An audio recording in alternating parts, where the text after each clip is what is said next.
Hello friends, welcome to study stage. तो आज की इस वीडियो में हम लोग विलोपन विधि और प्रतिस्थापन विधि से समीकरण हल करना सीखेंगे। यानी आपको जो है विलोपन विधि को बनाने के लिए एक अलग वीडियो नहीं देखना पड़ेगा और प्रतिस्थापन विधि से समीकरण को बनाने के लिए कोई एक अलग वीडियो देखने की जरूरत नहीं है। आप सिर्फ इसी एक वीडियो में विलोपन विधि और प्रतिस्थापन विधि से समीकरण को हल करना सीख जाएंगे।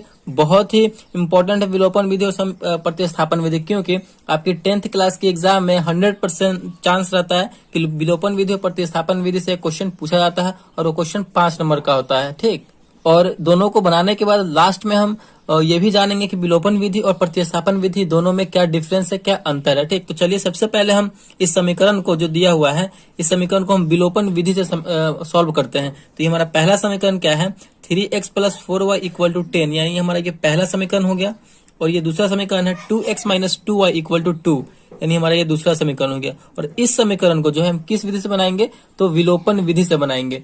तो चलिए समझते हैं कि विलोपन विधि में हमें क्या करना होता है। देखिए, विलोपन विधि में जो है आपको कोई एक पद यानी एक टर्म जो है कैंसिल करना होता है। जैसे कि यहाँ पे दो वेरिएबल दिया गया, एक x वाला है और एक y वाला है, दो वेरिएबल है। तो किसी एक वेरिएबल को आपको यहाँ से लुप्त करना रहता है। विलोपन का मतलब क्या है, विलोपन कर देना यानी छुपा देना।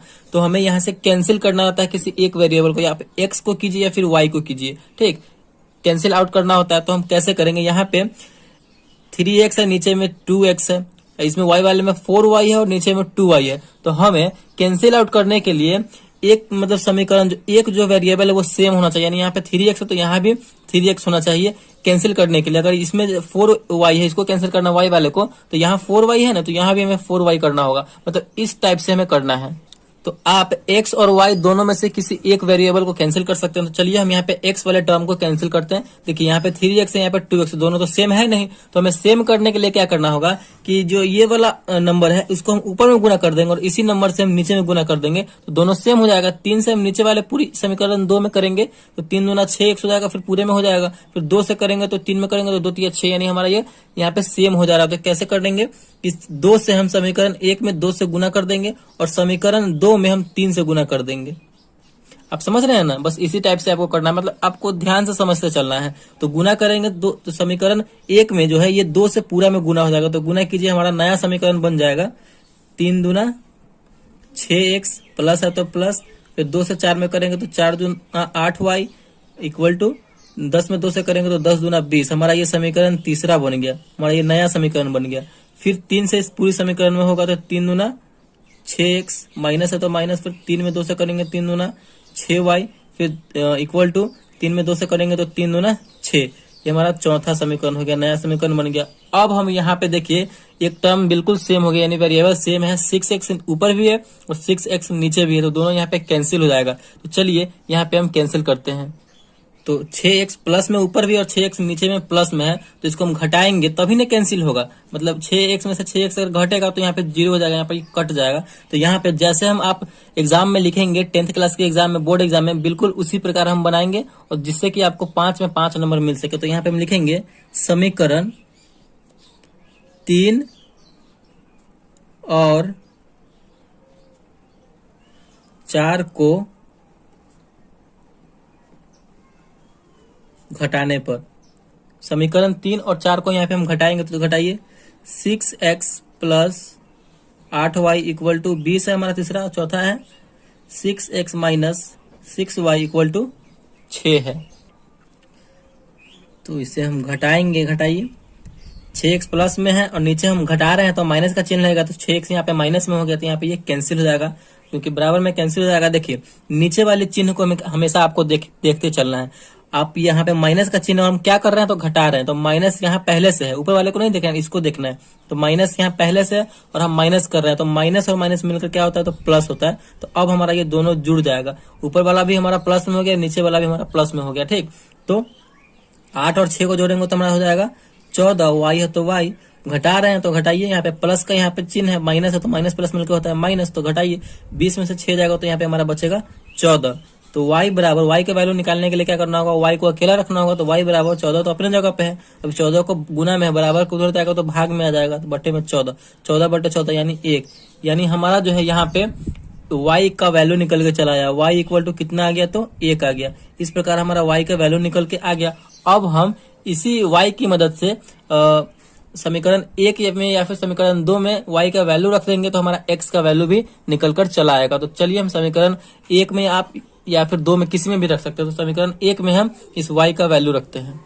तो चलिए हम समीकरण 1 में एक y का वैल्यू रखते हैं। y का हमारा मान निकल के आया है। तो यहाँ पे हम कैसे लिखेंगे, बजाबते से लिखेंगे समीकरण 1 में y का मान रखने पर। अगर आप इस प्रकार लिख के बनाएंगे तो बोर्ड में आपको बहुत ही अच्छे नंबर प्राप्त होंगे रखने पर। चलिए हमारा समीकरण 1 क्या है, 3x plus 4y equal to 10 है। तो हमें y का मान रखना है, यानी y के जगह पर 1 रखना है। तो यहाँ पे हो जाएगा 3x प्लस 4 और y के जगह पर 1 आया है तो 1 लिखेंगे बराबर 10। 3x प्लस 4 में 1 से गुना करेंगे तो 4 हो जाएगा बराबर 10। तो 3x बराबर क्या हो जाएगा, 4 प्लस में है, बराबर के उधर जाएगा तो माइनस में हो जाएगा। 10 तो अपने जगह पर है, ये ना उधर जा रहा है, तो प्लस है तो माइनस हो जाएगा, माइनस यहाँ पे 4 हो जाएगा। तो 3x बराबर क्या हो जाएगा, 10 में से 4 जाएगा तो बचेगा हमारा 6। तो x बराबर क्या हो जाएगा, 6 जगह पे है अपने। अब 3x को हम उधर भेज रहे हैं, यानी गुना में है, बराबर को हो जाएगा तो भाग में आ जाएगा, यानी 6/2। ये कटेगा तो कितनी बार में यहाँ पे, सॉरी 6/3 है, 3 है यहाँ पे, तो 3 आ जाएगा। तो 3 दूना 6 यानी 2, यानी हमारा फाइनली जो है x का मान आ गया 2, y का मान आ गया 1। तो विलोपन विधि से जो है फाइनली हमारा आंसर कितना आ चुका है, तो x बराबर 2 और y बराबर 1 हमारा फाइनल आंसर आ चुका है यहाँ पे। तो आई होप आपको विलोपन विधि बहुत अच्छे तरीके से समझ में आ गया होगा। तो हमें विलोपन विधि में करना क्या होता है कि आपको एक टर्म को, यानी एक वेरिएबल को आप x को कैंसिल आउट कर सकते हैं या फिर y को कैंसिल आउट कर सकते हैं। अगर हमें y को करना होता तो यहाँ पे हम क्या करते कि इसमें y वाले में, ऊपर वाले में 2 से गुना कर देते तो ये मिलकर हो जाता 4 दूना 8, और नीचे वाले समीकरण 2 में हम 4 से गुना कर देते, तो 2 में 4 से करते तो 8, हमारा ये दोनों बराबर हो जाता 8, तो इसको हम कैंसिल आउट कर सकते थे। आप x को कर सकते हैं या फिर y को कर सकते हैं। तो यही करना होता है हमें विलोपन विधि, यानी एक को विलुप्त करना होता है, छुपाना होता है। इसका नाम एलिमिनेशन मेथड है या फिर लुप्तीकरण विधि भी है। तो आई होप आपको विलोपन विधि से समीकरण को सॉल्व करना आ गया होगा। चलिए अब हम समझते हैं यहाँ पे प्रतिस्थापन विधि से समीकरण को हल करना। तो इसी क्वेश्चन को जो है हम प्रतिस्थापन विधि से सॉल्व करेंगे। 3x प्लस 4y बराबर 10 और 2x माइनस 2y बराबर 2। तो इसी समीकरण को हम प्रतिस्थापन विधि से सॉल्व करके देखते हैं कि हमारा वो वैल्यू सेम आता है कि नहीं x और y का। तो चलिए सॉल्व करते हैं। तो हमारा पे वही समीकरण है जिस समीकरण से हमने विलोपन विधि से सॉल्व किया है इसको। तो चलिए इसी समीकरण को प्रतिस्थापन विधि से सॉल्व करते हैं। 3x प्लस 4y बराबर 10 यानी समीकरण 1 हो गया। 2x माइनस 2y बराबर 2 यानी हमारा समीकरण 2 हो गया। तो विलोपन विधि में हमारा क्या था कि एक पद को हमें कैंसिल आउट करना होता था, यानी छुपाना होता था, ठीक। लेकिन प्रतिस्थापन विधि में वैसा नहीं है। प्रतिस्थापन विधि में क्या है कि हमें कोई एक पद, यानी कोई एक वेरिएबल का जो मान निकाल करके उस दूसरे वाले इक्वेशन में रखना है। जैसे कि अगर हम इस समीकरण 1 का जो है x का वैल्यू निकालते हैं तो इसी x के वैल्यू को हमें समीकरण 2 में प्रतिस्थापित करना है, वही हमारा प्रतिस्थापन विधि हुआ, ठीक। अगर आप y का निकालते हैं समीकरण 1 की मदद से तो इसी y का वैल्यू जो है जो निकाल के आएगा वही हमें समीकरण 2 में प्रतिस्थापित करना यानी रखना है, वही हमारा प्रतिस्थापन विधि हो गया। इंग्लिश में अगर हम बात करें तो इसे सब्स्टिट्यूशन मेथड हम कहते हैं। तो चलिए हम प्रतिस्थापन विधि से इस समीकरण को भी समझते हैं। तो चलिए आप जो है किसी एक का वैल्यू निकाल सकते हैं, x का या फिर y का। तो चलिए हम x का ही निकालते हैं। तो यहाँ पे हम समीकरण 1 को ले रहे हैं, तो यहाँ पे हम क्या लिखेंगे, समीकरण 1 से समीकरण 1 को लिए हैं। तो समीकरण 1 क्या है हमारा, 3x plus 4y equal to 10 है। अब इसी में से हम x का वैल्यू निकाल रहे हैं तो क्या करना होगा, हमें इस टर्म को अकेला छोड़ना होगा। तो 3x बराबर क्या हो जाएगा, हम 4y को उधर भेज रहे हैं तो 10 तो अपने जगह पे है, हम उसको भेज रहे हैं उधर, तो ये प्लस में है, उधर जाएगा तो माइनस में हो जाएगा 10 माइनस 4y। तो x का वैल्यू निकालने के लिए x को अकेला रखना होगा, तो 3 गुना में है, बराबर को उधर जाएगा तो भाग में हो जाएगा, तो हो जाएगा हमारा 10 माइनस 4y बटे में 3 आ जाएगा, ठीक। अब हमारा यहाँ पे x का वैल्यू यहाँ पे ये निकल के चला आया। अब इसी x के वैल्यू को हम समीकरण 2 में x के जगह पर पुट कर देंगे। तो हमें क्या लिखना होगा आगे, तो हमें यहाँ पे लिखना होगा समीकरण 2 में x का मान रखने पर। समीकरण 2 में हम इस x का मान रखेंगे। तो चलिए समीकरण 2 हमारा क्या है, 2x minus 2y equal to 2 है। अब इसी x के जगह पे हम ये वाला वैल्यू रखेंगे, ठीक, ये वाला मान रखेंगे। तो रखिए यहाँ पे हम रखेंगे तो क्या हो जाएगा, 2x के जगह पर रखेंगे ये हमारा 10 माइनस 4y बटे में 3 माइनस 2y बराबर 2। इसे हम सॉल्व कर देंगे तो यहाँ पे हमारा सिर्फ एक y वाला टर्म बच रहा है, तो हमारा y का वैल्यू यहाँ से निकल के चला आएगा। ठीक, इसी प्रकार आपको करना है, बस आप समझते चलिए कि किस टाइप से बन रहा है, किस तरीके से ये बन रहा है। ठीक, तो चलिए गुना कीजिए, यानी इस 2 से हम इस पूरे वाले में ऊपर वाले में गुना हो जाएगा, तो 10 में 2 से करेंगे तो 10 दूना 20 माइनस 4 दूना 8y बटे में 3 माइनस 2y बराबर 2। इस 2y के नीचे कुछ भी नहीं है, तो इसका मतलब क्या 1 है, तो हम 3 और 1 का एलसीएम लेंगे तो हमारा कितना होगा, 3 और 1 का एलसीएम तो 3 ही होगा। तो 3 1 का एलसीएम हो जाएगा हमारा 3, 3 से 3 कैंसिल हो जाएगा एक बार में, तो 20 माइनस 3 से 3 एक बार में कैंसिल होगा तो 8 कम 8 यानी 8y माइनस 3 दूना 6y बराबर 2। चलिए ये आपको समझ में आया, तो नहीं आया होगा तो कमेंट में बताइएगा, हम आपको कमेंट का रिप्लाई करके बता देंगे।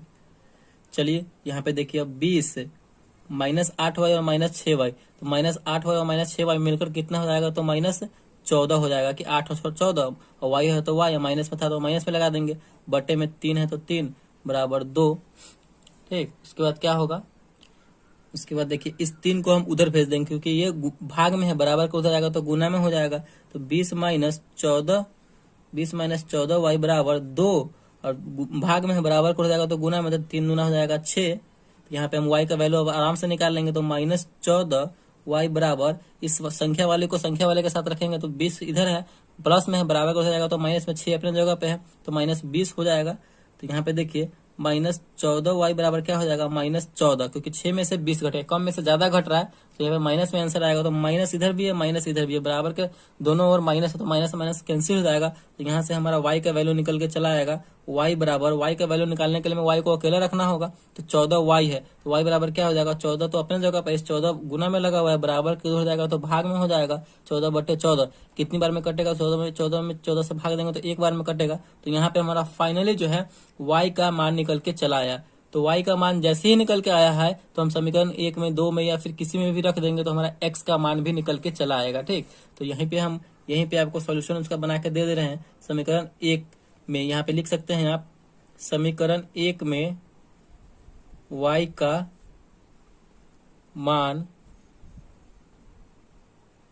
रखने पर, तो समीकरण 1 में हम y का मान रखें, समीकरण 1 है हमारा 3x प्लस 4y बराबर 10। आप किसी में भी रख सकते हैं, 1 में भी रख सकते हैं, 2 में भी रख सकते हैं। तो चलिए 3x प्लस 4, y की जगह पे क्या रखेंगे, 1 रखेंगे क्योंकि y का मान हमारा 1 आया है, इक्वल टू 10।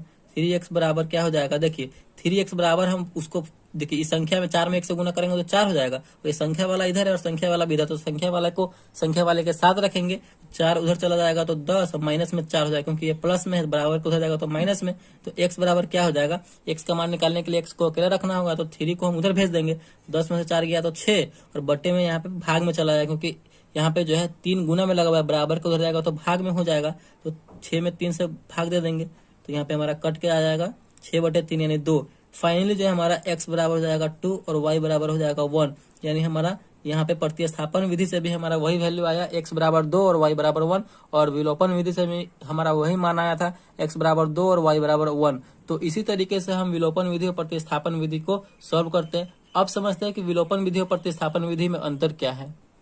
देखिए विलोपन विधि में क्या करना होता है कि विलोपन विधि में हमें एक पद को यानी एक वेरिएबल को आपको विलुप्त करना रहता है, यानी छुपाना रहता है। विलोपन विधि का मतलब ही वही है, यानी एलिमिनेशन मेथड, यानी हम आप एक्स को कट कर दीजिए या फिर वाई को कट कर दीजिए, जो आपको मतलब, लेकिन दोनों सेम होना चाहिए। ठीक, और प्रतिस्थापन विधि में क्या होता है कि आपको किसी एक का वैल्यू निकाल करके, किसी एक या टर्म का यानी एक्स का या फिर वाई का वैल्यू निकाल करके दूसरे समीकरण में प्रतिस्थापित करना, यानी उसका मान रखना, वही हमारा प्रतिस्थापन विधि हुआ। विलोपन विधि में आपको छुपाना है और प्रतिस्थापन विधि में आपको उसका मान उठा करके दूसरे समीकरण में प्रतिस्थापित करना है। बस यही डिफरेंस है प्रतिस्थापन विधि और विलोपन विधि में। एकदम 110% एग्जाम में पूछा ही जाता है, तो दोनों को अच्छे तरीके से आप समझ लीजिए। तो आई होप वीडियो आपको बहुत अच्छे तरीके से समझ में आ गया होगा और विलोपन विधि और प्रतिस्थापन विधि से समीकरण को हल करना सीख गए होंगे। तो वीडियो अगर आपको अच्छा लगा और पसंद आया तो प्लीज वीडियो को एक लाइक कीजिएगा, और चैनल पर नया है तो चैनल को सब्सक्राइब जरूर कीजिएगा।